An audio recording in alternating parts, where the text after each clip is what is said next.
you two are getting rough. My mind just sounds like Shia LaBeouf. It says no, no, no, no, no. Just no, no, no, no, no. And every time I see him with you, my heart sounds like Shia LaBeouf too. No, no, no, no, no. No, no, no, no, no, no.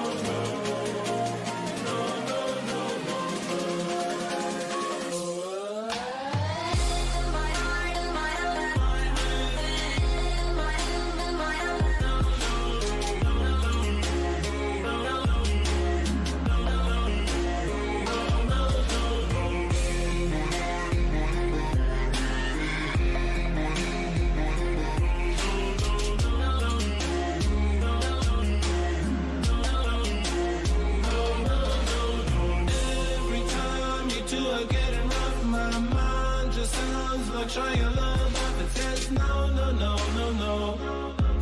Just no, no, no, no, no.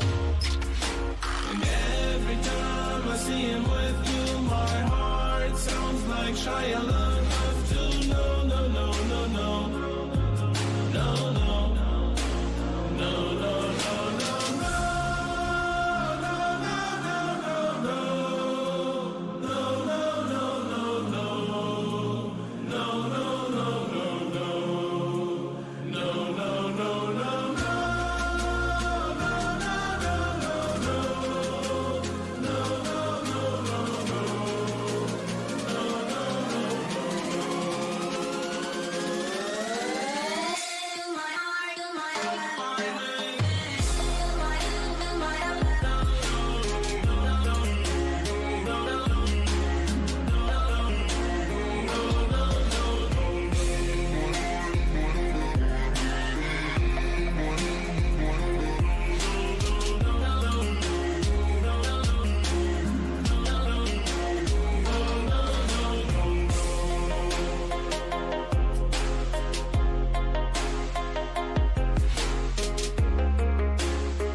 Jewel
team ban.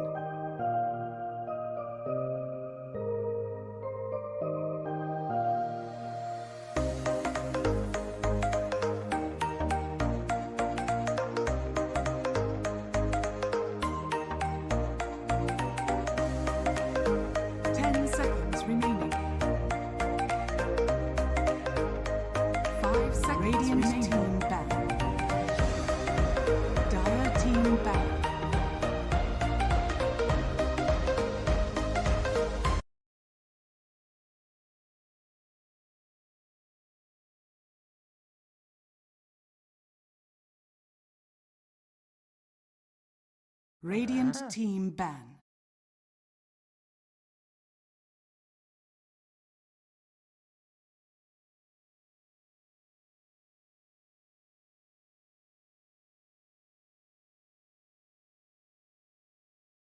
Dire team pick.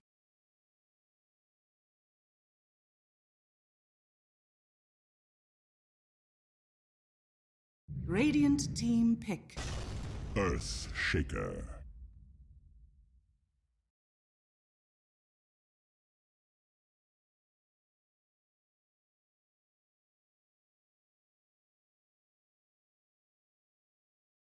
Dire team pick.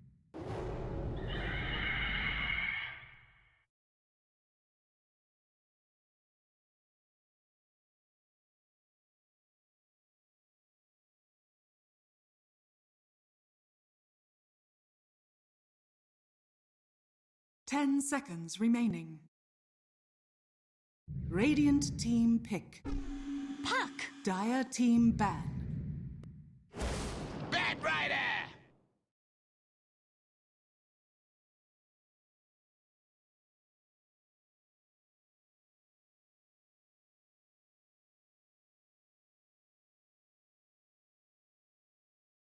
Ten seconds remaining.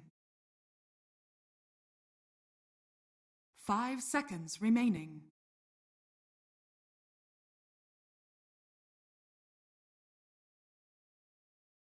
Radiant team ban.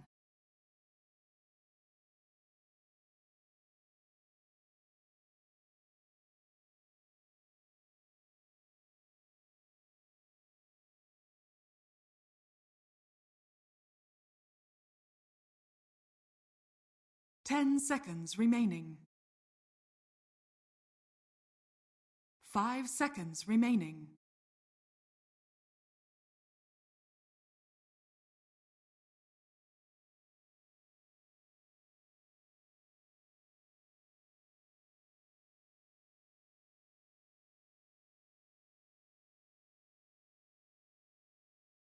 Dire team ban.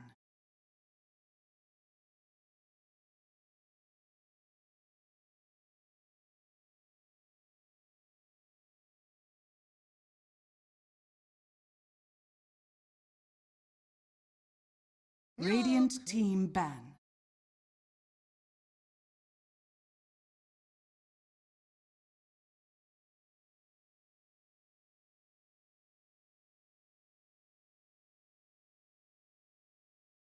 Dire team ban.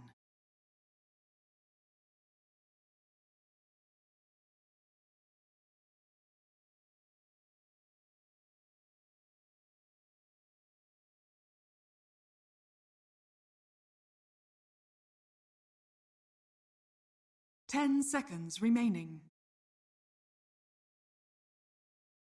5 seconds remaining.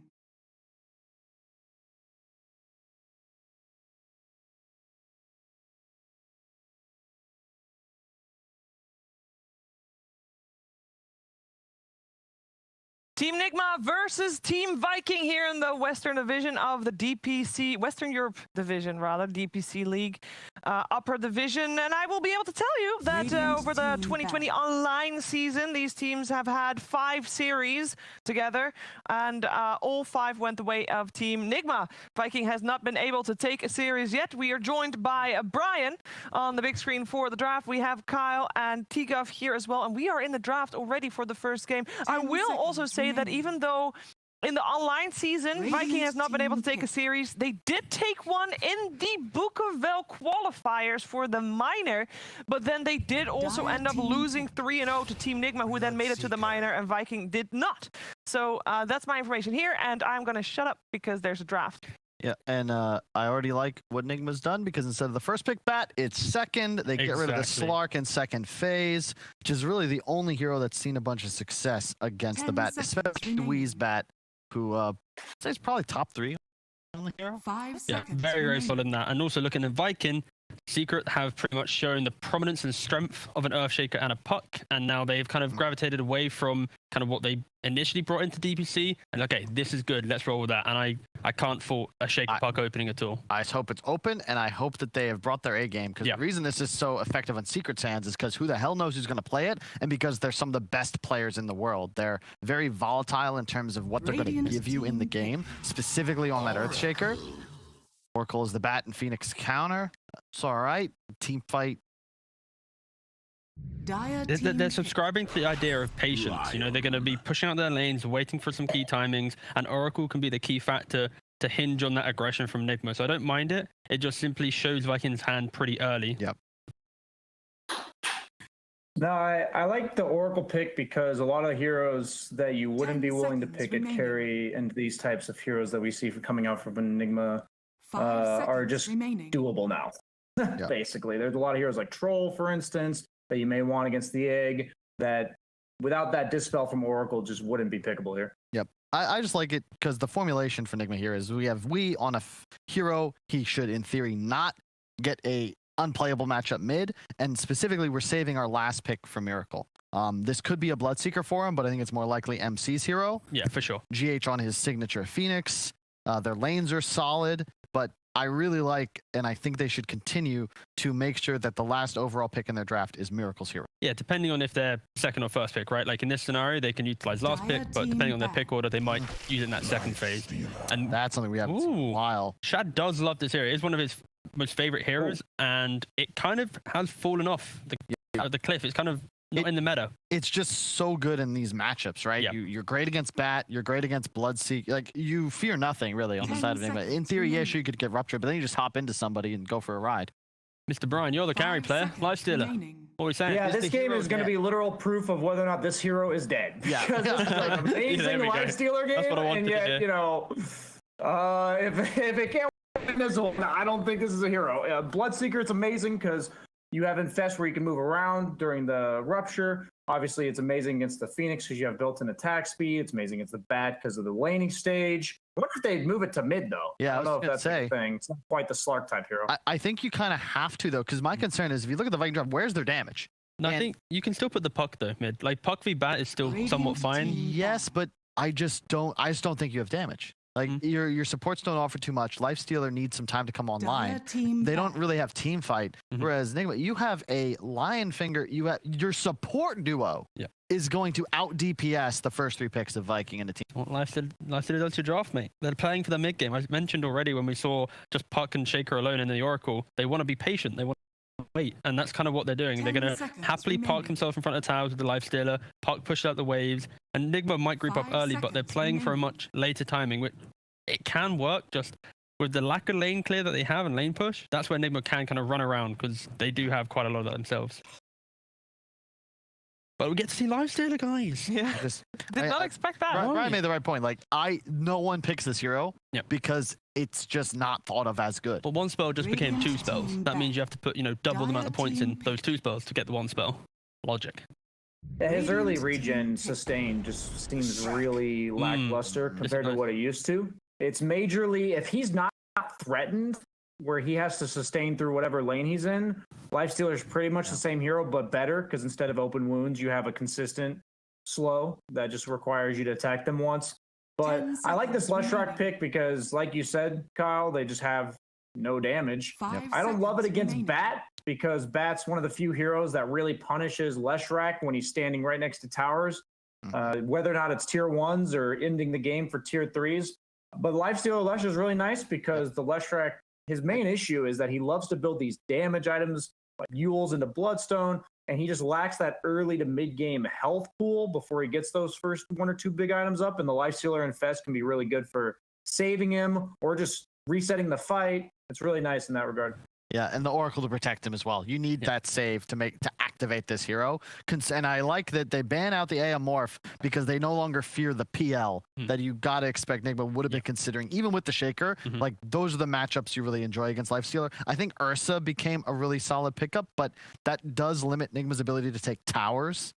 Yeah, I think this game, Viking are really going to have to showcase their discipline, I think, in how they defend early towers, how they kind of move around the support around the map, and how they kind of activate themselves, because they don't really do much. Nature's Prophet for Miracle. We haven't seen it in a while, but I would love to see that. One tower damage kind of tempo hero could dismantle Viking simply on their kind of, like we said, lack of damage early on. Like Leshrac right now is pretty much all the damage up until the point where Puck and Lifestealer feel confident to enter the fight. Yeah. And Nigma, you could easily see these heroes running around as 5, minute 12, running down the tower. And I don't see that from Viking right now. But Viking's draft is very scary.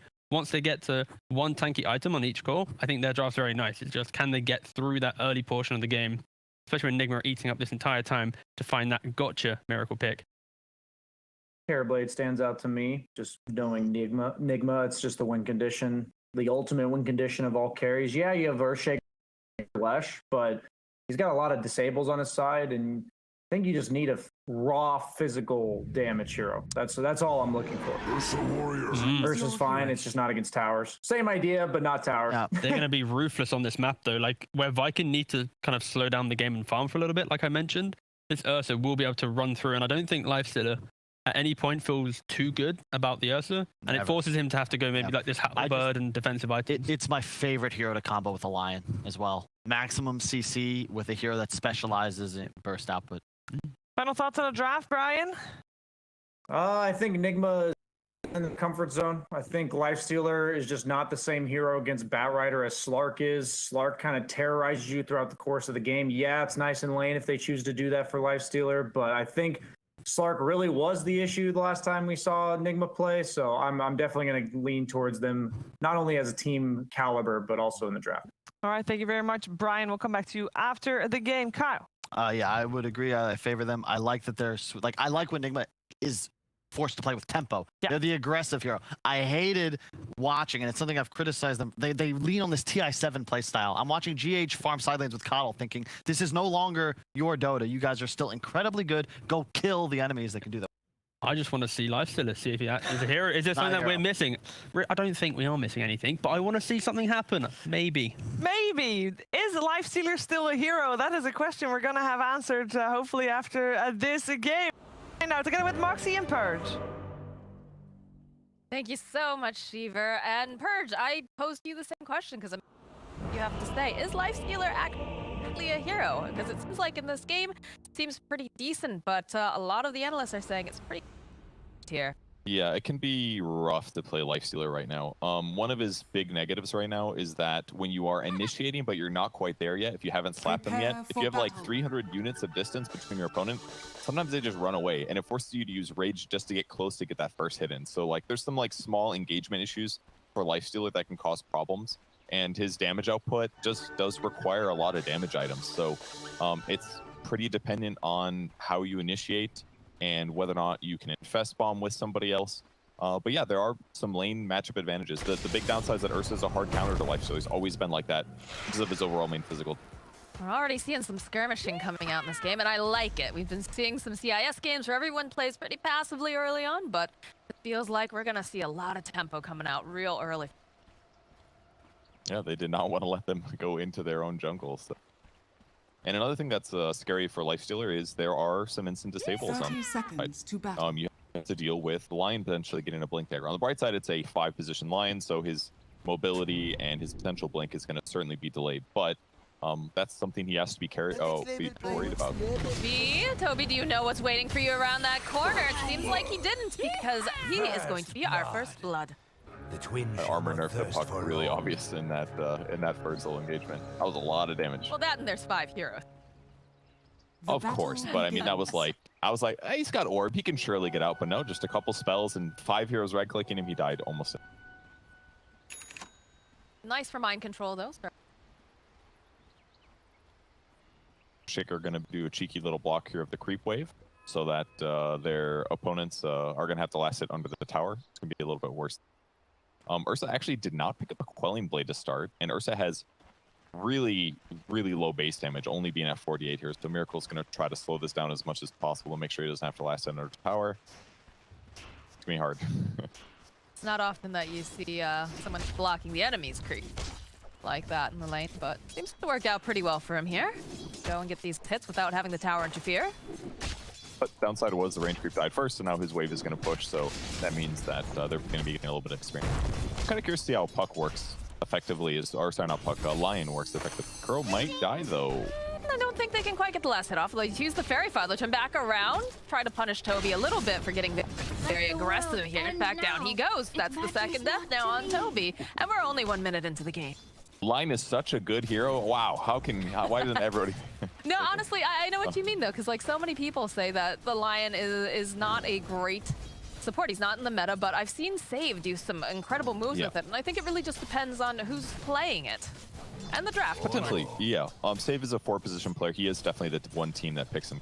So curious to see if he gets played more. I do like playing Lion myself, but I just generally think he's kind of weak compared to a lot of other heroes. But his disable is going to be heavy, and like Kyle pointed out in the draft, pairing Ursa with Lion is really, really good for Ursa because you get all these extra moments to get these do a huge amount of damage. That's why Ursa's gone for early overpower and Fury Stalks. He knows that these guys are kill potential if they get a little too out of position. So in that sense, Lion is going to look really valuable. Well, that's the whole name of the game, right? For the side of Nigma is the fact that they want to be aggressive early. They have these very aggressive heroes that are going to be making plays, especially once we, picks up the last of starts making his own rotations. So it's just kind of setting them up for a good, steady early game. How's the mid lane going? 11 last hits for Fat Rider. Weehaw doing great. 9 last hits for Boom on the left track. So relatively equal in the mid lane there. Back on the top side of the map, Lifestealer looking normal items. Gone Orb of Venom here with Ghoul Frenzy, his new skill. And we'll see if Mind Control can stabilize fully. Normally when Nigma plays Bloodseeker, Mind Control does a great job just like staying alive, staying in the lane, consistently getting farm, and then providing really effective skill usage. But who knows, maybe Lifestealer will have a bit of an advantage here and be able to out-trade him. The Lifestealer has been the big question mark on a lot of our analysts' minds. So the bottom lane, though, we've been seeing a lot of just action back and forth with the Ursa and the Lion. Although, in top lane, they'll find themselves a kill on Celery. I did like his declaration of war earlier, saying, guess we're gonna have to try to kill Kuro. But no, I think he said, I'm going to kill Kuro. Oh, I'm going to kill, sorry. It was something, it was a little bit more aggressive than that. I'm paraphrasing. It was a little interesting. Well, so, or work harder than that. Yeah, every small gold advantage going to Nigma right now. They've got 3 kills right off the bat, so that's obviously going to be a big thing. The big separation right now is between Ursa and Puck. Toby on the Puck only has 1,000 now. We're 2 deaths under his belt. He's only got 2 last hits. It's not looking good for them. Like, Earthshaker has to fissure just when Lion walks up, which is not a great position to be in. But mostly it's been the lane control Enigma did. They got those early kills, of course, and then they did some side pulls when available. So Toby's just lasting with orbs. It's bad. Not where you want to be, and it really has kept the Earthshaker in lane. Although we do see a rotation now. We have the 4-minute action runes are going to be spawning. See that movement over here, Aramis. Making his way over to Wee, but 4 minutes come up and Wee gets himself the haste rune. Guess the right size, the old 50-50. Be lucky too, because none of his supports rotated. They instead opting to stay in the lane. For good reason, right? Because if Puck comes up too far, he gets killed. Don't let him get back into this game by getting last hits. And the opposite side, same thing with Phoenix. He's contesting this lane and trying to stabilize for mind control. So the fact that they got him. That is 3 times that Toby has now died in the bot lane. This is not looking great for him. And Crow gets 4 off of that. Before, slightly limited on mana with the skill build. He's got 2 mangoes, but now he's got mana drain. So there is, I don't see much salvation in sight for Puck here. He's going to be playing like a support this game. What do you do in this situation? Do you try to rotate the Earthshaker out and just hope that Puck can try to get some sort of, experience? Or do you camp down there? Do you try to put more pressure down? Oh gosh, all right, well, that doesn't work at all. Goes down, Boom's forced to teleport out. Very atypical skill build on Ursa. He went 0-2-1 with 1 Fury Swipe, 2 points overpowered. Again, as much damage as he can get. So, things Puck can do. Blast out the wave. Yes, you could rotate people over to stabilize, but Puck's so far behind the Ursa at this point. I don't know if it's going to work very well. Stable on Puck. It's really tough. He's got to get as much as he can. On the bright side, he keeps the line here by being killable, kind of. So that's kind of helpful, but I don't really see a gank solution that's going to solve this problem until like Leshrac gets closer to 6. Maybe he can come gank Ursa. Scary right now. Well, that leads really to the other question. Like, an Earthshaker wants to do things, right? He wants to roam around a bit, and Wee's got a pretty commanding lead over in that mid lane. He's kind of tied there then, because he's not able to make any moves. Well, that's kind of the other tough thing for Earthshaker. Earthshaker was picked first here. Ooh, Miracle getting a little low. He's got a wand, though. So I feel like he's so fine, though, you know? Art Fisher does come through, but they'll chase down. Waning Rift will silence up the Ursa Bear, but he's really fast. Look at him. He just wants one more hit on Toby. Down he goes. We'll turn right back around again. This is not looking good for Earthshaker. Miracle has 5 kills already at the 6-minute mark. That was so painful, actually, because they were kind of close to getting him. Puck was like 4 mana away from another orb there. Maybe he should have salved after that last hit. They had a chance to turn and kill Ursa, but now he's got Ring of Health, so it's like you're not even gonna out-harass him. Here comes that gank with the Invis rune for Lesh. There's an option here. Can they do enough damage? All right, yes, they do finally pop the Ursa. Kuro getting chased down now by Boom. We'll get the disable off. They need more of a rotation, though, as we joining back in. He'll jump forward, get the lasso, drag back. He's already got the lasso of the Firefly, though. Not dragging bad. Boom underneath the tower, and there's a lot of Firefly damage throwing around. Can he get the final hit off here on Boom? He's actually still alive. They need a little bit more damage. Down he goes. We just juking around here in the tree line. They cannot find him. There's so much fire everywhere, but eventually, Toby will finally get his revenge and take down the Bat Rider. That was actually pretty cool by Weehigh. Basically made like a little like rumble zone down there, but he didn't make any exits. So everybody was stuck and forced to commit to him. But the Invis gank there, absolutely perfect. The Observer Ward in the mid lane might have spotted his Invis grab there, but he got the approach in. He was able to pick up Miracle before Miracle had 6, who just now picked it up. Super necessary kill to take that threat off the board. And he got a kill streak, right? Oh no, it shared gold when Miracle died. So he split it with Earthshaker. Not the worst, but would have been cool for Leshrac to get a huge acceleration from. Either way was necessary, and is going to buy them a little time. But you know, you don't usually games go bad when the enemy carry gets 5 kills in the lane. Yeah, I think that's a bit of an understatement. But they did manage to get a gank off, so you know that is going one way there for the side of Viking. Although having Wee making his own rotation and finding the counter kill, a little bad. But I guess when you've already managed to waste a lot of time down there, you're feeling okay, right? Yeah, and they also got the response kill. They killed Bat Rider back, which was huge, especially because Bat Rider had level 8. When he dies, that's a lot of experience going to people that are like scrambling to get something out of their lane. Like, so maybe Puck's net worth isn't very high, but now he's picked up level 5, so even though he's behind, it's going to help him get skills that'll help him actually contribute to kills. Like, at some point, he can leave the lane and just go gank somewhere else, because the lane is too hard to salvage. So that's an option he's got. I like the aggression coming out from Curcuit here on the bottom lane. He's always very forward for the second that the puck just steps up maybe too far, uses that Waning Rift trying to go for the last hit. Play on him. Otherwise, you know, Miracle having a nice time in the bottom lane. GH having to swoop away here, but doesn't manage to grab. Oh, he did manage to grab it. All right, there's a double damage rune on GH. Deal. Hard to tell with all these particles, Val. I know, there's a lot of particles. Going top. You think kill Mind Controller. It's got Rupture.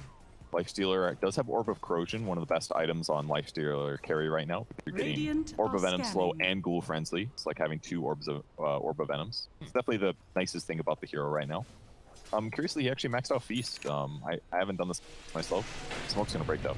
Yeah, they found Mind Control, drops down the Blood Right. Managed to go and stun him up though, and they've got plenty of damage here on the ground as they do some body blocks. Not gonna be able to quite land that split there. So he is gonna go down. GH is here, doesn't have anything to cancel out those teleports though, as they do allow the Lesh to run away, and Shad is gonna join in here on the fight. GH just have to be a little bit careful. I don't believe he's got that Icarus dive over in the mid lane though. There is a big dive there over onto Aramis. They'll find the kill on the Earthshaker, and we will collect himself a kill.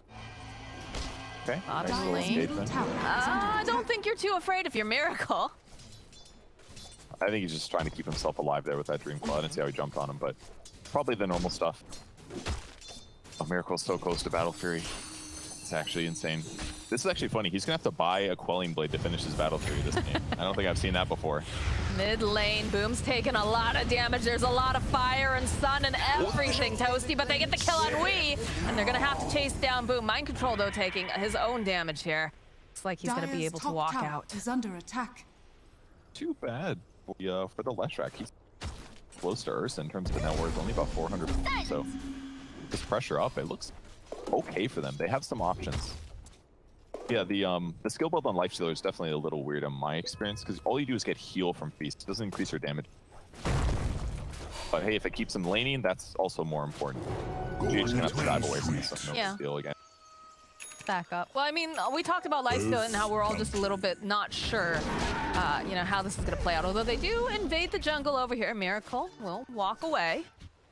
But I mean, perhaps, like, you know, being a little bit experimental with the build might make it a bit better. I think he just wanted to have lane stability against Bloodseeker, who also has lane heals. So if like you don't heal equally as your opponent, then they're just gonna attack you more often and force you out of the lane. So I think that's why he did this. But now it's gonna make him a lot weaker in these early fights.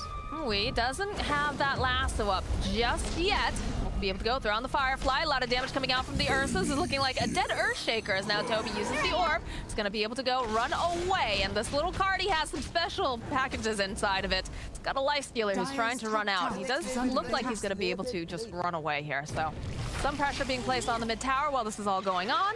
Shad's just gonna teleport back up to the top lane. Well, it was used bottom, but did he whiff it? I don't know. It didn't seem like it hit anybody. Kind of weird. They're gonna try to kill him now? No, he's a little bit too far forward. The Wee? That's fast. Wee's going right after him. Look at him go. Radiant's taking a lot of these tower shots. Attack. He had the lasso. He was hoping maybe he could get a snag here. EH does have egg available. Several of the Viking heroes over on the high ground. Being allowed to cut the wave, though. Sure. Can't defend this. There's actually no way. Leshrac was low mana. He's going back to heal. Lifestealer is literally not a hero for a while here. Like, he went bottom to, I don't know, lane there a bit, but he just can't fight for a while until he gets at least one damage out of it, especially with the skill build. Slow it down, I guess. Down, puck, silent stop. It's going to be a lasso over on the back end. Beautiful egg coming out from GH2 as there's no one here to hit it. Aramis taking too much damage from the Firefly. He is going to go down. The egg pops over on the back lines too as the Oracle gets the save off over onto Boom. They need to try to find enough damage here to get this kill. The Sunray coming in though. Keeps him alive just a little bit longer. Now Mind Control will fall. Kuro also trying to run away as Boom chasing them down. He's trying to find the angle on this line, but he's so slow he's not able to quite find him, Toby. Throwing out the orb over on the side. Still trying to find this vision. Waning Rift comes off, and they find the kill on Kuro. So Celery does get his kill on Kuro, but they end up losing the tower. On the other side of the map, I think Radiant got a tower, or sorry, Dire got a tower kill too. The offlane tower for the Radiant side is gone. It's not the worst tower to take. A little bit of a closer Roach TP spot, so not terrible considering how the laning stage looked. I kind of was scared that Miracle was just gonna roll away with the game super quickly, and he's still farming very well, but Boom's making, Viking's making some nice rotation deal with this. The TP from Lesh was certainly very impactful. Definitely, I feel like the tier 1 top for Radiant seems more important than this tier 1 bottom, but again, a little bit of gold coming in, holding down all the other heroes in the bottom lane too for the side of Viking, other than, you know, the Lifestealer. Does feel kind of nice. Oh, look at these stacks though. That always really good. Stacks. Miracle's got Miracle very excited now. It's a bear with some honeycomb. Of course he's excited. Dire's top tower. You can't not watch stacks cleared. It just feels too good. Well, we didn't watch them over here. Maybe we watch the other one. I had a great time. Just rub it in, Purge. Rub it in. Bottom tower, though, some pressure being placed down. So while Miracle's farming up stacks, we are seeing Viking trying to put some pressure on the actual objectives over here. And mid tower is going to be the vulnerable one here for Viking. I don't know. Are they going to defend this in time? They're starting to rotate over. Again, they don't have the best tower pushers on Nigma, so that's one upside to their lineup. I mean, Shad joining in the fight here. Radiant's bottom tower taken down. They'll defend. See the rotations coming out. They do have Echo Slam available now on Aramis. Top tower is under attack. As long as he doesn't get like mega comboed like with stuns while Ursa's on top of them, Lifestealer's relatively fine. As long as there's creeps or allied heroes nearby that he can infest. And Armlet's a great build this game, certainly. It's going to increase his survivability a lot. They grab Wii though. Yeah, they get the Dream Coil off, but where's the follow-up? Just a little bit too far. Oh, he's thinking about swinging back around again. Doesn't get spotted out though. They have the vision. They had a ward. This is gonna be a dead Weeha. He just went right back in. Dire's middle tower That was like an is under envy level attack. play right there. I'm very confused. Hey, the puck or the coil got wasted. You know, Toby tried to catch him, and they didn't fissure follow up, which was kind of helpful. But yeah, it was a good way to approach too, up on the cliff there. But because they had the ward, they caught him there, and bit of a mistake. Nice slow here coming out from GH. We'll just push Aramis back. He doesn't want to have to deal with Miracle. He is a very big, scary bear, of course. Those are off. We're gonna see Viking pick up a few of those. Continue to farm. Blink Dagger very close now for Toby. Dire's middle He tower had a is under very attack. rough laning state. He died like 4 times in the lane, but A lot of blinks that are coming actually. The Earthshaker's been sent top. He gets lassoed though. that's not looking like a very... Yeah, that's a dead Aramis. He's been living top trying to get his Blink Dagger. Kuro was just sitting bottom trying to work on his. He's only 900 gold in, so he's got a ways to go. But yeah, the blink on puck is certainly going to be big here. His raw stats are not great. Oh no. Meteor Hammer connects over here on Toby, and he's ruptured to boot, so down he goes. And this will definitely be a mid tower going to the side of Nigma. Oh, Well, the boom. only reason he died was Dire's no phase middle shift. tower has been denied. That's it. If he had any points in phase shift, he would have been fine there. I believe if you're rooted, you can phase shift, but you can't jump away. I think is how it works. If I'm not mistaken, they just recently changed it, so he would have been able to phase shift, dodge the Meteor Hammer, and not died there. So a little, he won all these skill points and nukes because it was going to accelerate his farm speed and stuff like that, but Radiant gets are punished there for it. But at least he's going to be able to respawn and try to make a kill happen with this. Are they even going to go for this, though? Feels like the side of Viking is just trying to push out the waves, and they don't seem like they know any ideas going on here. I don't. There's no way they can fight Surly, right? Like they've got blink on puck, but they don't have a blink on Earthshaker yet. Earthshaker's only level 7. But yeah, they could like run in and try to take an engagement with their opponents. They're gonna have vision, and everything would have gone bad. They have to be so careful here. The fact that they're jumping forward immediately, plus the egg. The save comes out from Celery. He's going to try to keep the Earthshaker alive just a little bit longer for the bounce back here. Nobody's hitting this egg. This is not going to be good. Down goes the egg. Or rather, it pops right open. They follow up. Dreamcore, look at all this damage just getting dumped down. Viking turning the game back around again as mind control goes down. Kuro trying to run away. Of course, Miracle, he's back up and kicking. The Echo Slam comes out, though. They'll be able to go get the stun. Boom is going to fall, but Toby here still poking. Can they get the kill on Wii? Yes, they will. And now it is just one little bear against the world. He's still going to be able to kill Aramis. And now it's a showdown here between Chad and a Miracle. Holy... Chad being the Chad. And No Kuro. kidding. I saw him fighting that Earth, and I was like, there's no way he's going to kill this guy. But he did it. The armlet with the Orb of Corrosion, it was enough damage. They cleans up that kill. What a crazy fight for... I cannot wait to watch the replay for that engagement. Well, you're in luck because nope, not yet. Not ready yet. So beautiful. Not okay, ready yet. Great initiation. They caught puck on the side. The egg was in a perfect position. Oracle dies, but then here comes this AoE stun. Who was it? The Dream Coil into the stun from Leshrac changed everything here. Huge AoE damage. And boom, once again, he's owning on his Lesh. A crucial mana drain here actually by Lion to prevent a stun follow-up from Leshrac to defend himself. That was huge. They clean up Weehaw. Oh man, what a fun fight. And there's Ursa's ulti being down, so that's why he ended up getting beaten. Tower helps a lot too, but what a fight there for Viking. No emotion whatsoever coming out from the side of the players, but I'm sure inside they're pretty happy that went their way. They are still losing, so They are. we can't get excited. True. But true. Blinks up on Earthshaker because that fight, Leshrac able to pick up a Vambrace, really good item to have this game, either for damage or for survivability. He's got BOTs, he's got Yules, he's got a Voodoo Mask now for spell lifesteal. He's going Bloodstone, and as long as he can stand in the middle of the enemy lineup and not get bursted instantly, they're going to be in a great spot on the Viking side, at least for the time. I mean, that's what Panel was saying, is once you start getting a couple items for this Viking lineup, it is much scarier the side of Nigo because they're not going to be able to just burst quite as well. Yeah, that's exactly. For now, regain map control, stand approximately with each other. Lifestealer going for a Basher next. Great item solution against the Ursa. Prevent him from hitting you, give you some stun solutions against him or other people that might have BKBs. It's a good way to transition. So maybe not as high damage as we normally see in pub builds from Lifestealer, but it's definitely going to make his team fight contribution feel a lot better. Well, they were trying to guess. They were trying to find GH, but a little bit faster than them. Teleports out, easy peasy. Show position of the letter invis or hidden, so a little bit of a check there for Boom. Dire's top tower is under attack. Successfully dodging each other for the time being. You can see GH is playing in the bottom, trying to just keep the wave pushed out, while everyone is doing some tower damage and whatnot. Top lane, you see Miracle farming up the creeps. BKB does get finished for the Bat Rider, though. That is going to be a bit of a game changer.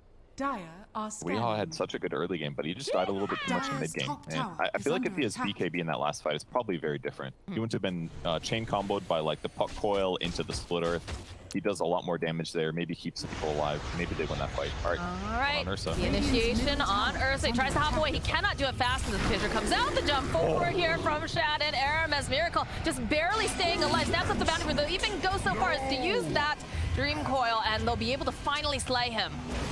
Now we joining in the fight, tries to get a little bit of damage off. Not sure if they want to hard commit on this. They really do need the bear. Huge fight there for Viking. It's a hard decision for Miracle there. He only sees one Leshrac. He gets Yules. He doesn't want to pop his ulti there, and he can't blink afterwards. But then the problem was that, like, by the time all the Lesh damage comes out, there was a Fissure follow-up, and then there was a Blink Enchant Totem follow-up. And at that point, you're like, man, I really should have just used Enrage and ran for my life. But it's really hard in those moments, especially at nighttime, to make the perfect decision. But with all things said, Nigma is still winning this game by a lot. 7k gold advantage, so kills like that might feel really impactful, but if you can't compound your net worth advantage with these kills, Vikings just fighting for scraps. So what needs to happen next for the side of Viking? I mean, obviously the kills are nice, like you said, but they're still behind. They are. It's mostly the fact that it's taking Viking a lot of heroes to get solo kills, basically, or to get kills, whereas Nigma is spread across the map pretty safely. And therefore, they're just farming better. Shad, they have the lasso up. Aramis getting ready, does have the fissure, but it's a little too late as they manage to go and grab the lifesteal, drag him back into the arms of everyone else here. He's taking a lot of damage. He's going to hunt to ride here over with Toby. The buyback's coming out immediately from Celery as he fell earlier.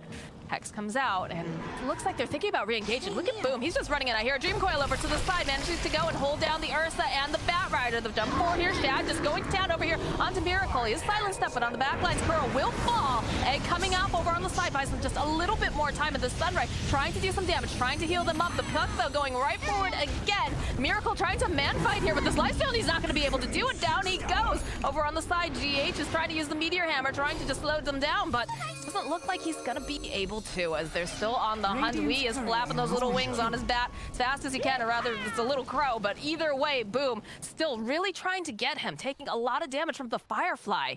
I don't know. I think you're gonna just turn around. Yeah. It was a long chase there. I mean, ultimately, was that the only hero that died, the Oracle, who bought back? And if so, excellent fight for Viking. I mean, they're picking their targets really well. The egg was well placed, but Viking did a great job moving away from it. And Leshrac just looking like a pretty decent Ursa solution at this mid-game phase. I mean, Ursa did not pick up a fast BKB. He went Battle Fairy into Blink, into Basher to try to have some solutions against the Lifestealer. But I think the lack of BKB is really what's hurting him in these engagements. Because at some point, they're just going to stun Ursa once, and they're going to do a lot of magic damage to him in those moments. Fissure was even bad for Viking. Their initiation didn't look that good. They killed the Ursa, or the Oracle on the backline, which was excellent, but they ruptured, they infested the puck, and they still allowed them to re-engage after the BKB ended. So great grab by Toby to force this fight with this Blink, Dream Coil that I did immediately afterwards. That was huge. Definitely was the hero of the day there to save the life, but have a big smoke coming out now here from Viking. Dire are And the Roche pit, and anything to there just yet. They do have decent vision too, when you consider that they have that ward over in the jungle. So it'll be interesting if they try to make any plays here. Patient currently. Well, Yeah. they'll reveal themselves over in the mid lane a little bit. Kind of interesting that they smoked like this, but they sat very defensively on their high ground. Maybe they were worried about a ward, and they were hoping that Nigma would run into them again. It's probably what they were doing, but a little curious. They used the smoke for it, but I like that they've defended their whole jungle here. This is generally more defense of this area than you will normally see out of a team. Usually they'll just ignore this area of the map, their dire jungle, and they'll go play on the enemy side of the map instead. But I think it's a little bit tough, the Boots of Travel Bat Rider, to always get that circumstance. So it's like, if you go spread across the map, it's probably a lot easier for Nigma to pick you off. So they want to stay together, and thus they're defending their jungle. So he's got to be feeling pretty good right now. He's got himself an arcane rune. He ran into several of the Nigma heroes and was able to just walk away from them. A lot of information going back and forth currently. No one really hard committing. And he's got his Bloodstone finish. More heal, lots of raw HP, tons of mana regen. That's going to mean straightforward for them. On the Nigma side of things, Lion's had his Blink Dagger for a while here. GH has Yules and Meteor Hammer to take fights. No BKB for Bloodseeker just yet. He's still missing about 800 gold for that. That'll make his initiations easier. Kobe's going to get spotted, though. Slippery. Very slippery. The puck. Especially once he has that Blink. Doing up his BKB now, but very far away from that. Still needs about... Yeah. With this, Viking still only sitting about 5 to 6k net worth disadvantage. It's not amazing, but they are feeling more confident to move across the map. Lifestealer queuing up at Lincoln's now, so that's where he's going next. Doesn't want to get lassoed. I suppose worried about Abyssal Blade later in the game. But they're going to sit together very, very often here. They do not want to get caught separate. They'll get picked off and eaten apart.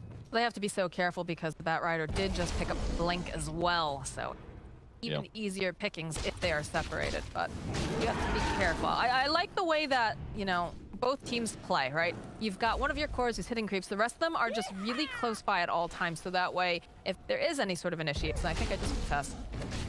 Hang out here. Yep. Make these plays. Yep, they've been jumping into Aramis. There's the Echo Slam. They jump immediately over here onto the Bloodseeker. Mind control is just evaporated, but they do manage to find a little friend over here on the side, and they'll take down Toby. Tower is under attack.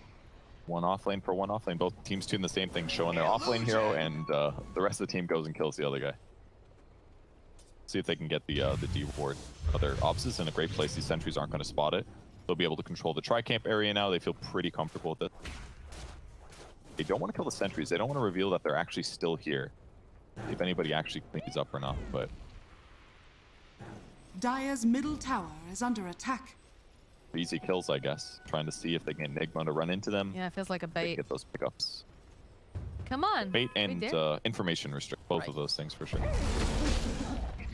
Very important. Everybody farming. The BKB is picking up on Ursa now. That's a big deal. Do you wait for the BKB on mind control too before you try to do anything? I think they probably will. I mean, Bloodseeker running and slapping is not that important, but generally very helpful. He doesn't have to. He can play more careful. Got vision of him here. Claps on him. I think they don't see anyone else on the side of Nigma on the map, so they're. Yes. Getting ready, sees Boom. That's going to be his big target. Get over there. Knock back here. Miracle just forth. The Waning Rift, though, coming out from Toby's going to get just stuck over here on the side. Manages to get the Dream Coil off, though. Now this Latreki's Wrath. Oh, they get the save off, though, from Celery. They need to just give him enough healing to keep him alive long enough. I'm not sure if they're going to be able to do it as they go, and they find the kill on Celery. Boom, running away. The egg pops over on the back line. Boom, he's left all alone, but he's still alive somehow. They're still managing to do buyback coming out now from Mind Control as they just chomp away over here at Miracle. Shad gets himself a double kill. And now he's trying to find some more kills, some more people to go and slap, as you said, Purge. Although Aramis throwing out that fissure is going to make it a little bit more difficult for him to get over there as they get the lasso back. Oh, this is looking so good now for Nigma as they manage to find the kill on the Lifestealer. The only reason he survived was he had his Bloodstone going while he got ultied by Oracle, and he got salved by Oracle, and he had bottle charges. So it was like an insane amount of healing pumping out to keep him alive there. But it did give them a moment where they got to turn around that fight that looked so bad, basically.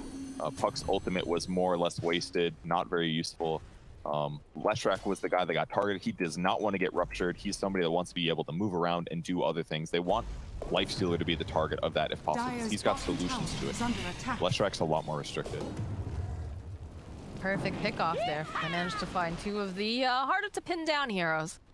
Side of Viking. Dire's bottom tower is under attack. 7k now. Bleed now. Almost Lincoln's for Lifestealer. That'll solve the solution, or solve the problem from the last fight at least. Dagger also just get now on Leshrek. Using those spider legs to do a little bit of climbing here. They're in the pit. They use a scan. They know that they're in there. They gotta get over there pretty fast, though. Up, they do have a smoke over on Celery.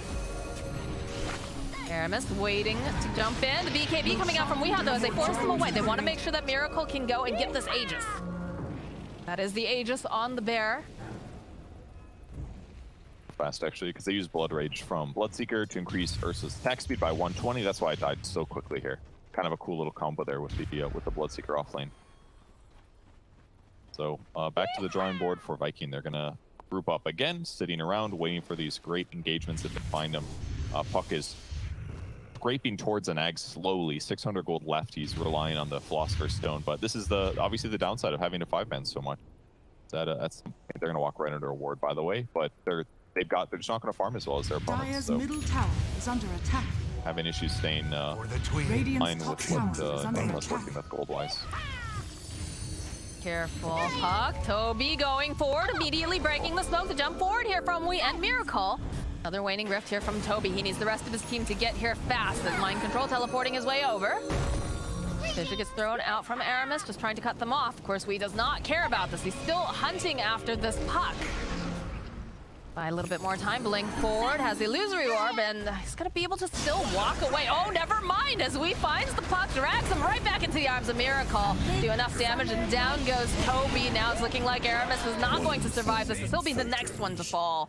The rest of Viking, they just want to teleport out. They don't want to have to stay here. It's so hard to get away from a Bat Rider. With Boots of Travel and Blink Dagger. Ooh, it's Blink running out of Lash Rack, though. Boom, I don't think he was anticipating that we would be already down here, as is Miracles. They're gonna slow him down. He's that Yules, hoping to buy a little bit more time. Spider Legs crawling over to Shad.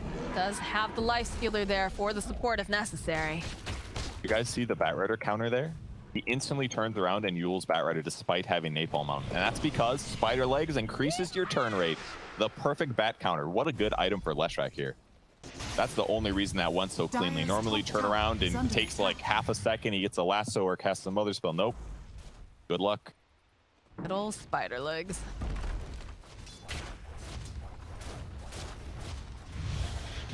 Top lane. Trying to get some damage off here over onto GH. The stun comes through, but he's all hexed up, and he's going to be held into place. Echo Slam comes out from Aramis, and it does a decent amount of damage. They get the kill, but it's not looking very good for Boom here, as he just ends up standing still, and down he goes. So much blood. Aramis Dire's top tower back here with Fissure, trying to slow down Miracle a little bit. Shad is here. The Lincoln's pops. Forced to go and use that rage, and Weehaw, is he going to be able to make it out? Yes! Ooh, did you see his face? He's feeling very happy, very lucky about that, as the Dream Coil did get used over here on the Puck. Still got Blink, though. They could chase here if they want to, but they don't necessarily know how long it's going to take till Bat Rider gets back. So for now, they're just going to reset. Gold Event just keeps going Nigma's way. They're just fighting better. Buyback on Leshrac certainly doesn't help, obviously, but it's just harder for Lifestealer to do stuff. He doesn't have a Blink Dagger. Fitting a Blink Dagger in his inventory isn't going to like increase his damage very much in comparison to like Ursa. So Ursa just always gets to hit the backline. Lifestealer has to like walk in and rage, fight some guy. It's just a much harder game for Lifestealer to play. And he's only 3-1-6. It feels he's got all this net worth and he's farming pretty fine, but I just feel like we're not seeing his impact too much because Nigma's not initiating on him. It's going on his allies, and then he has to spend all this time running around trying to catch up. He got the perfect neutral item with Elven Tunic that'll offset some of this problem, but it feels really hard for him. And there's a reason that we have not been seeing much life stealing. Is this the only game that we've seen getting picked up? So far, yeah. Yeah. He made it look pretty good early, but he is running into those issues. Hided, and they're just ignoring him. In fact, it feels like almost every time they're going after either Boom, because they know that he's doing a lot of damage, or just the Earthshaker because he is the main source of lockdown. Dire Puck is definitely another guy they want to kill. He's got Ags now, queuing up an Aeon Disc, but he's got 3,000 gold till that's finished, and his net worth is not looking amazing. He's got almost the same net worth of Lion, so it was a hard Puck. Really, like it was. What was it? 4 deaths in lane. Yeah, the laning stage was definitely really. The Lion pick really solidified what they want with the combination of others. Could have been different if there's a different carry, but you know, Nigma got the lane setup they wanted. I always enjoy looking at these death overlays and how the highest deaths are always green. Top tower has fallen. Like, congratulations, you've died the most. You won. You're collecting numbers on a scoreboard. It's good, right? Yeah, sure. Radiant's Let's go with bottom that. tower That'll make is people under feel better. attack. Octarine core completed now for we. I love that build up now from Aether Lens. It just feels so much easier for a lot of heroes to fit in the Octarine. Nice cooldown reduction, some great raw HP, more mana than you know what to do with, and 2 flame break charges. Oof. Radiant are scanning. Very nice. Burn them a lot. Dire's middle tower is under attack. Building up to the Abyssal Blade over on Shad. That'll help a little bit in these fights, but not gonna be enough. It'll definitely help. It's actually maybe really significant just because of the gap close. It's something we kind of take for granted nowadays, especially because a lot of carries are buying blinks. But yeah, the gap close for Lifesteal, like I said earlier, he doesn't have that like he used to. You can't open wounds, approach somebody, wait 2 seconds, and then use rage. So if you can use Abyssal, the gap close on those supports could be huge. Chad, you need to get out of there, my friend. We spots out Toby. We blink forward here, rather using Rift to go forward. The jump forward again here from the Bears in the middle of everyone. Chad will turn right back around again, gets off a couple of these nice hits. Mind control separated though here. Needs to be a little bit careful. They use the Dream Coil over onto 3. To hold them into place, get off some of this damage. Leash coming out as they follow up the Fissure. The Echo Slam coming through. Beautifully done here as Miracle now. He's got that BKB going. They've got the egg. It's going to go down. Shad, he's just going to town over here. And look at the Celery keeping Shad alive. It's going to allow him to go right back in again. Boom's doing so much damage over here. Blood Right coming in through. Down goes Miracle as Mind Control is just running the heck out of here. Oh, their fighting has been really good here. Nigma goes in, tries to grab the puck phase shift dodges their initiation. At that point, the Ursa's kind of overextended, but they step back, they wait for their moment, and with the Observer Ward, they got that great Dream Coil on 3 heroes, and they slow played it for sure. They fissured, they enchant totem, and then when it was looking really good, then they go in to secure the Echo Slam kill. Plus they got the egg. Everything looking good in the last couple fights. Those were BKBs that got popped during that too. Like they just ran out of really beautiful positioning coming out, especially from Celery there, because he is usually, you know, one of those heroes that they want to try to jump in after so he can't get off the ultimate. And he kept Shad alive there. Definitely the Wambulance MVP. Just that place to get Dream Coiled with 3 heroes is so rough. So you're going to get grouped up. It makes Earthshaker even stronger and gives Viking an opportunity to initiate. So there's the Abyssal up for a Lifestealer. And look at what they've managed to do after that one fight, Purge. They took that fight, they got the kills, they used the BKBs. Granted, they had to use a lot of the ultimates. Oh my gosh, they're jumping forward immediately. They just want to take down Mind Control, and they'll be able to do it. But they've taken down the tier 1, they took down the tier 2, and I'm thinking they're going to be getting this tier 3 too. Radiant's middle tower is under attack. Coil gets used. The follow-up here, BKB coming out from the Bat Rider, but Shad jumps forward. He had that Abyssal Blade to knock them back just a little bit. And they do have to be a bit careful. They don't want to overcommit because people are coming back up. But against Aramis, he wants his kill anyways because he goes in for the Echo Slam, and they will kill Wee and take the tower and walk away. Big mistake there on Nigma. GH used the Yules as he dove in, and that was the same time that Weehaw goes in. So then Weehaw has to sit there for 2.5 seconds to do anything, but his BKB runs out, and then he gets majorly punished here. And that Echo Slam was up real quick, by the way. That's the quickening charm that Aramis was holding. But that was, I don't think they anticipated all that damage. But I doubt they did. Look at Shad. He's just chonking away at these buildings. Fast they're going down here. Radiant's middle barracks. They didn't even need Aegis for that Purge. Yeah, they just strolled on in, knocked it, kicked down the door, and said, hi. You don't have a door anymore. The net worth is finally, it's completely changed now. All because, fuck Ags basic. Dodging that fight, getting the big ulti, counteracts the BKBs, just bought them time to work their opponents down. I mean, it lingers for a long time. It's 8 seconds with Ags. That's like a lot of BKB duration for most heroes, if not the whole dang thing. So if you just ulti them, you just sit back, twiddle your thumbs, and then you initiate afterwards once the BKBs are over. So, man, Vision really changing everything there, and Nigma throwing away a sizable advantage. I don't think they were expecting that much aggression to come outpouring that fast all of a sudden. Is under attack. I think it caught them a little bit off guard. We have the Aeon Disc on the Puck now, so Puck's hopefully going to be able to get the jump here. Leveler gets found by Boom. Things are looking pretty nice here for Viking. It's a great item on Lifestealer. I wonder if he's going to keep it, though. Elven Tunic is still really solid with the movement speed, the evasion. It gives about half the attack speed. He might stick with it. Looks like he is. So that he can move around better. BKB picked up now for Earthshaker. Ooh. and scarier for the side of Nigma. Couriers are going to hang out together, have a cup of coffee in the Roche pit while they wait for him to show up back home again. Get out. So having BKB just means that Kuro's game is even harder now. Shaker doesn't have to worry about getting his blink dagger interrupted by a lot of things too. Sitting. The break smokes. For Feels now, like they're a little scared on the side of Nigma currently, the way they're grouped up. I granted they want to stay around the Roche pit, obviously. Yeah, they don't want to. They also don't want to force a fight and use all their big cooldowns and win it before Roche is up for sure. Because then they might win the fight and sit around being like, "Uh-oh, Roche isn't up yet," and then they respawn, and then they'd have to do the same thing again, you know. So a little safer for them to at least wait for Roche. But they know something's up. They've got creeps just rolling into their base, and no one's clearing them out. Yeah, of course. And Viking definitely knows that Nigma is sitting at the tri-camp area. Absolutely. Yeah. But it's not that big of a deal because if you have like these little like moonwells and 2 tier 4s, not too bad to let that defend. Roche is up. Be a very big fight very soon. To the impurities. Blessing is on the line this time around as well. Telescopes. Flirting back in and out of this pit area so that they can get initiation. Let's find themselves an illusion of the puck. One else patiently waiting over on the high ground. And in the meantime, Leshrac can go split push bottom because he's got BOTs. He can get away with this, but the illusion gave a lot of value on the side of Viking there. Another one to send in as well. Orb coming through, get a little bit of vision.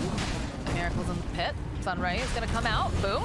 Jumping forward here, has the BKB. Is gonna make plays over onto Miracle, but over on the backline, surprise! Guess who's here? It's Shad and the puck, and they're gonna get the Dream Coil off Miracle. Oh, he gets smashed up! They're tunking away over here at the fair. They have to be careful. That does have the cheese. Egg goes off on the back lines. They have that Sunray, keeping him alive just a little bit longer. Kuro buying back right now. The split though over here, over onto Miracle. Shad chasing down Mind Controls, forced to get out that BKB, but he's immediately gonna turn right back around again as he's gonna try to finish off this Baron. He's just doing so much damage. Purge down he goes. Mind Control 2 is not looking good. He's also going to fall. Both of them are down. Boom is just hightailing it over here after Kuro. He's looking for him. Ring around the Rosie. And eventually, he is going to probably burn to death. Is he going to be able to make it out? No! Boom says, come back here. I'm not done with you yet. Perfect play by Viking there. The wraparound at the same time that they found that opportunity. But really, the illusion escape used by Puck there was instrumental, letting them know that their opponents weren't taking Roche. They pick up free Ags on Leshrac. It's amazing this game. But basically, they initiate backline, they pick off those important supports, and they just kept buying time and kept buying time. They skirmished with the Ursa, and he's only got these small windows. He's got BKB to be safe, but once that runs out, yeah, he's got Enrage, but the Yules just buy so much time to counteract Enrage and give them chain disable follow-up. That allows him to get his HP low and force him in a bad spot. So they're just going to hit tier 4s and force some buybacks here.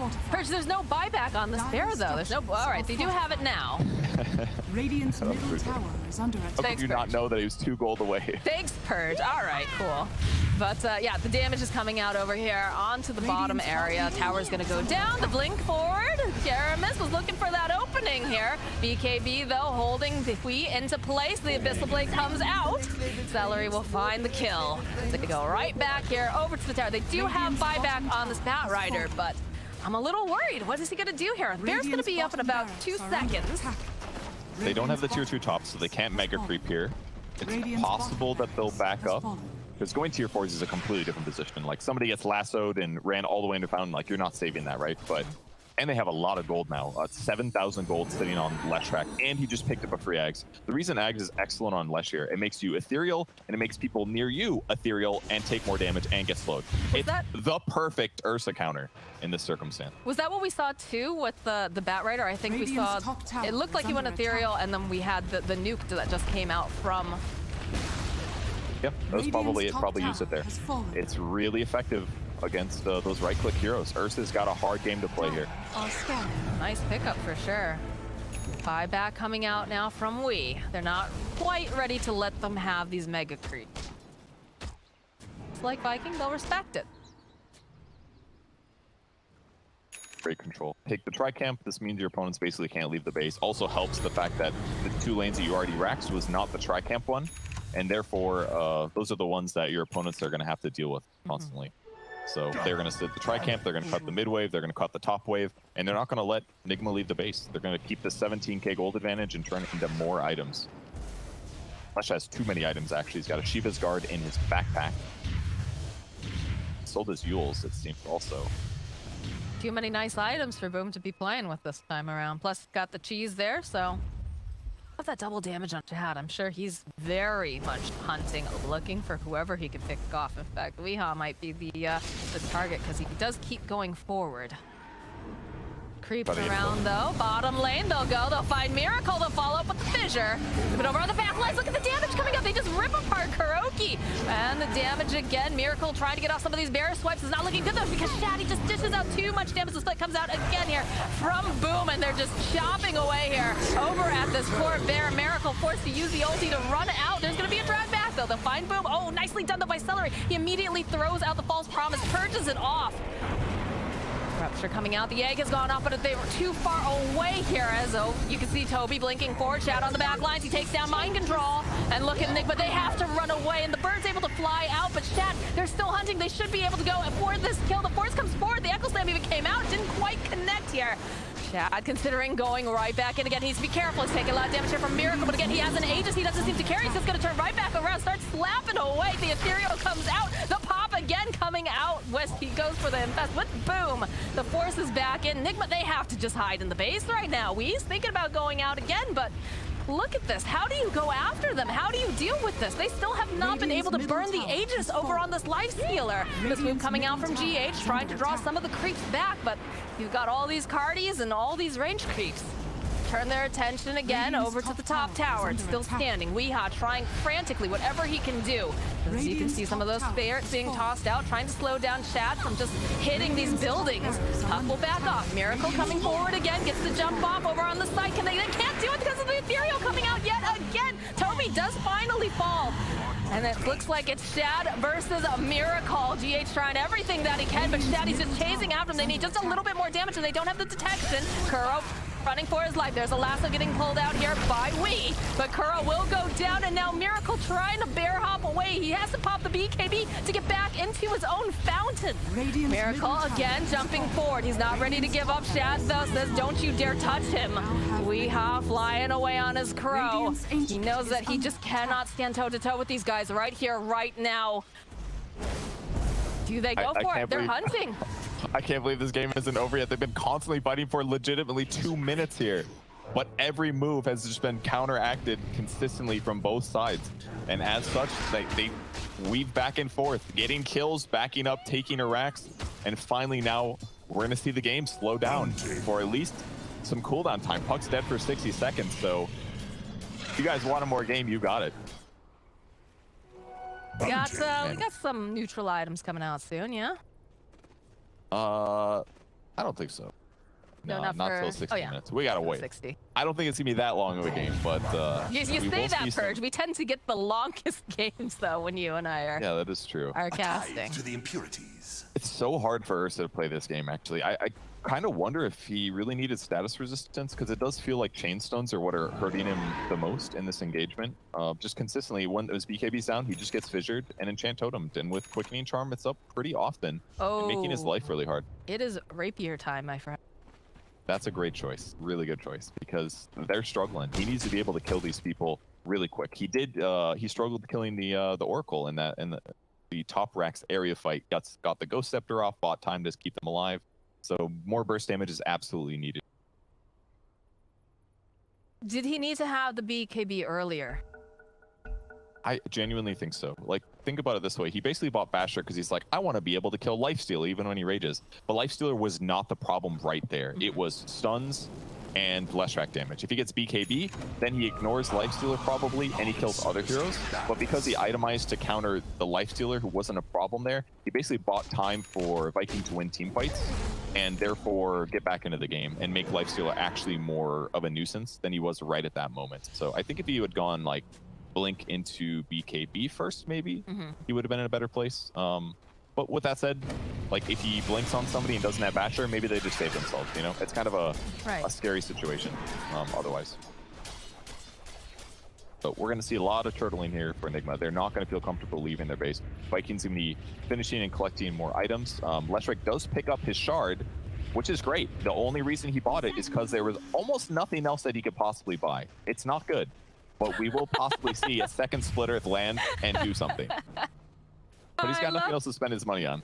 I love how just very realistic you are. Just, guys, this isn't good. It's literally pretty much the only thing that he could buy at this point. Maybe he could get himself, like, you know, yeah, that's a moon shard at this point. Start handing them out like candy. But yeah, he could have given a moon shard to Life Steal. You know, that's the Arcane Blink too. That's another option that could have gone well. Arcane Blink is an option. I don't think the other ones would have been that good. He's got a lot of strength. He could have used the Overwhelming Blink potentially. He's got a lot of spell damage. Yeah, that might have been kind of cool. Lower movement speed, that kind of thing while you're chasing.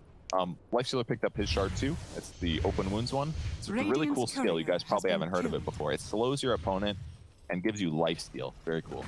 But it'll help him in gap close situations. Anything else? That's about it. All the other items look pretty standard. The Aeon disc picked up now for the Earthshaker. Got the Courier taking this crowd here. What's going on? Walk right next to Furry the Fish. Really long respawn on Roche, so most likely we'll see Viking just sit outside the base, wait till Aegis. They do not want to throw this game. I'm sure they've got buybacks on almost all their heroes, Radiant's but courier has been really killed. Yeah, that's like... no, actually. Puck's got to wait 3 minutes, and the 2 supports are also a little underfarmed. So lots of reasons for Viking just not to take a fight right now. Well, I mean, God, it feels like it was just like 3 minutes ago where we're just like, wow, Nigma has such a lead, you know, in terms of net worth. But then we had that 3-minute long fight where now they're 22K up. What a game. You know, it's the advantage of having map control. These aren't going to feel comfortable to leave the base, and this is what ends up happening. So what is the perfect play here for Nigma so that they don't lose any more of their building? Have perfect vision of Roche somehow without your opponent spotting the courier going there. Push out the lanes enough that you could potentially smoke and take a fight at the Roche pit. No, that's not going to be good. I think they're going to have to, like, basically if they go and fight in the Roche, it's not as advantageous as fighting in their base because then they can't buy back and get there as quickly. So I think they just basically have to turtle, let their opponents take Roche. They can maybe try to take a fight there. They're scanning now. Roche not up for a minute and a half, so they're not going to have a scan available until it's basically up. And in fact, when it comes off cooldown, it's like ready just to... I feel like they're... Oh, we get a refresher orb now completed for the puck. Very difficult. The Venn diagram. Circles. That seems to be the theme recently. All the circles. Is this just the circle Dota patch? Viking anticipating some potential smoke moves by Nigma to go investigate the jungle. So they're sitting Illusions on Lifestealer in good places with the Illusionist Cape, and then Lifestealer ready to counter-cheat if needed. He's trying to finish his Daedalus, but he's obviously waiting buyback gold. Generally, this is just like one of those unfortunate games where like one of your heroes is so much better at killing creep waves than the others that he has literally all the net worth. So a lot of this net worth advantage on the Viking side is a little bit unnecessary. There's 8K sitting in Leshrac's bank right now that is not useful. His buyback cost is 4,000 gold, so like... Hence the buyback. Yeah, so they're not completely out of the water even though they have this nice net worth advantage. I'm sure Orc would love another item if they're struggling to finish his Daedalus, for example.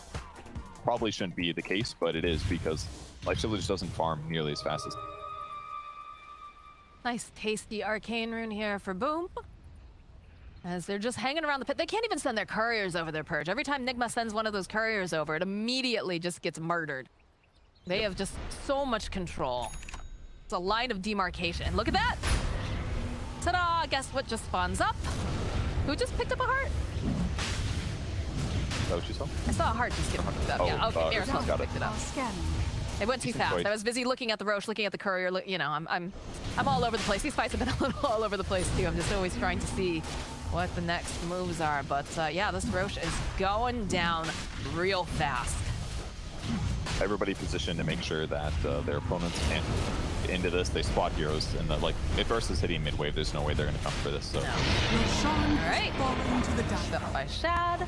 Who gets the axe? Actually, it's kind of cool on Lifestealer.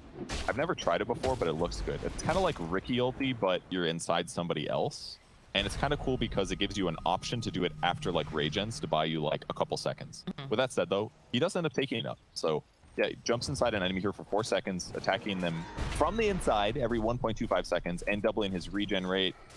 And it gives him the cast range of Infest up to 500 and reduces the cooldown to 25. So that part's pretty cool. It lowers his cooldown. He can use that to heal his allies for 1200 HP alone, or he could use it to jump in enemies and just shred them up. So God, that image of just having someone inside of you and like clawing, ugh. Gross. I didn't say it. Lifestealer is a gross hero. But it seems to be an effective one right now, so we'll see. Smoke up on the side of Viking. They're gonna bait Shad. Full showing over on the mid wave.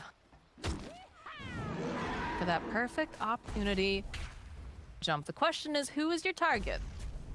Wee's obviously a great choice. Mind control, they don't seem too concerned about that. Looks like it is going to be Wee, though, so they'll get the stun up. Lets the Dream Coil jump over onto the back line, so they've got this totally split off. The BKB popped over here on Wee. Chad having a little bit of damage, but he's inside the bear, and he's ripping him apart from inside.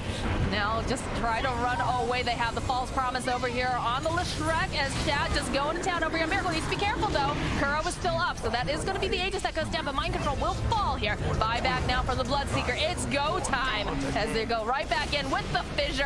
Big old split earth going on the side. Shad just going to town over here on Miracle. His force pump, he turns right back around. Mind Control can't afford to go down here. They've already lost GH. Snap comes out. Fissure comes through. They get the kill on the bear.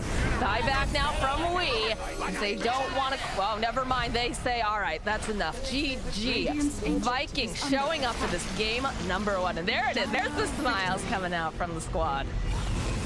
I'm really glad he infested Batrider at the end because we got a great demonstration that Ag's lifesteal used offensively is terrible. Don't buy that, guys. All right, but Viking taking the win with a huge net worth advantage. The crucial thing was they stopped Batrider from going in. They jumped on him with Fissure, they used Dream Coil, and then they dealt with the rest of the fight. And yeah, Miracle did great. He got the first lifestealer kill, but there was another Aegis, and there was still a whole lot of other heroes on Viking that were ready.